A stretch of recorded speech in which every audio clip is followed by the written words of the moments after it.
Hello, my name is Lunchbox, and today we're going to be talking about how to play as a conditioned Daredevil at Cairn the Indomitable. This video assumes that you already know the basics of this fight. If you do not, you can check out my other video explaining it.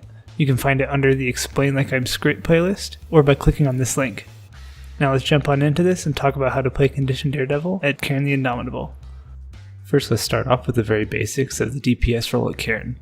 The main thing you should keep in mind during this fight, aside from your DPS rotation, is to stay stacked in the center as close to Cairn as possible. Additionally, staying in the middle means that you don't get hit by Cairn's third auto attack and can basically ignore the shards mechanic entirely. Cairn is one of the easier classes for the DPS role to excel at, mostly because Cairn doesn't move, so all of those DPS rotations that you've been practicing on the golem are now going to shine. It is common for groups to put down a single marker at the northeast corner of Cairn. That's the corner that you land on, just left of where the first green spawns. Always try to revert back to this location during the fight. Being here means that everyone's going to be stacked in one single location, making it easier for your healers to heal you and for your buff givers to buff you.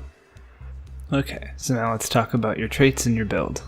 As per usual, make sure you're sticking with the latest meta build, which at the making of this video is for your traits, Deadly Arts, top, middle, top, Trickery, top, middle, middle, and Daredevil, top, middle, top. For your armor, you're going to make sure that everything is Vipers and you have crate runes on them, and for your weapons, you're going to make sure that they are Vipers as well, with Geomancy and Malice sigils, both of them in daggers. If you stagger them like you see here, the Geomancy will trigger when you switch weapons, even though you have the exact same weapon set as what you switch to.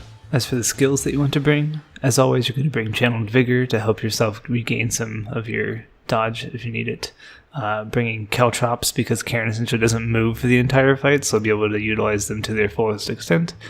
Spider and Devourer Venom. And for your elite, bring Thieves Guild. You don't really need Basilisk Venom for this fight, as there are no break bars and it doesn't really provide you any bonus damage for bringing it, so just bring your Thieves Guild and it's like a passive bonus to your damage.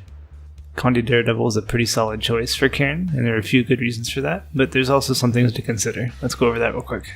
First of all, Condi Daredevils thrive on bosses like Cairn.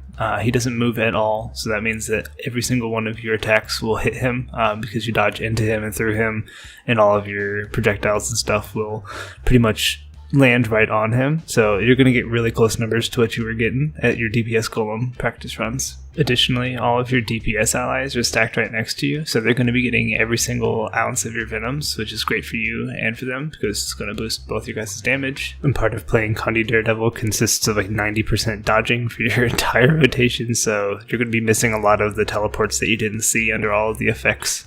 This is also extremely useful, as you can use the dodge through Cairn during his sweep attack.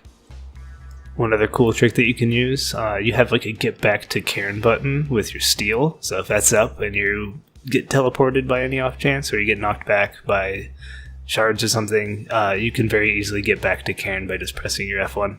But make sure that when you're using your steel, it's really only like beneficial to use the throw crystal shard skill. The other two are consume plasma and the other one's like a knockback CC, so don't worry about using those. If you see Crystal Shard, use it. It's going to benefit you, but the other two are not. Now, it's all not fun and games. There are some cons to bringing Condi Daredevil to this fight. One that throws me off quite a bit is how Unseen Burden affects dodges in Death Blossom. This could be kind of weird when you're in the middle of the fight and suddenly your dodges and Death Blossom don't go as far as they used to. So just keep that in mind.